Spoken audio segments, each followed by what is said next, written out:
walaal waxaan tagnay waxa soo qaadanay hawlgal baan soo galay hawlgalkana meesha ugu talagalay uu dhacay oo loo qorsheeyay waxa ka soo bilowday meel yiraahdo Cumar Beer oo ahay argixisada meesha ay dhigantahay ka intooda maaliyadda ama lacagaha ka qaada ummadda Soomaaliyeed baada subaxnimadii shaqada la soo wareegnay meesha yiraahdo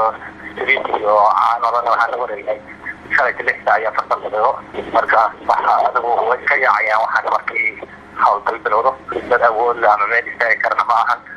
saakan waxaan gaaray meesha la yiraahdo Tiraadin iyadana hawlgal aan sameynay meelaha tagnay waxaan ku aragnay horumar la'aan haday tahay dhinaca bulshada haday tahay waxbarashada haday tahay waxaan ku khasbanahay inta aan waxaan raadayay meel ka socota inaan ogaano baahida ka jirta waxyaalo ay ka carinaan waa jira oo aan hayno oo waxaan raadayay sida dukumentiyada ay ku bixinayeen baada uga qaadeen ummadda Soomaaliyeed oo ay ku cashuurayeen beeraha iyo gaadiidka dadweynaha baabuurta booyada la sheegay in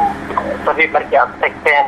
ciidan gacanta ku dhageen wuxuu ahaa baabuur la marka meel la wareegay wax kasta oo jiro waa la qabto ama maxaa raadayay ciidan waxa uu galgalaayo hawlgal hadii la yiraahdo marka ka bacdi waxa loo kala saaraa cadow iyo maxaa raadayay iyo dad caadi ah waxaa jira annaga xogta la soo gaaray ama tirada nafsiga inay jiraan baabuur maraxa oo ay haysteen ay ka midna ay qarxeen maxaa raadayay ay nabad Soomaaliyeed wana ay la carareen oo ay wali la jiraan la iyo hadda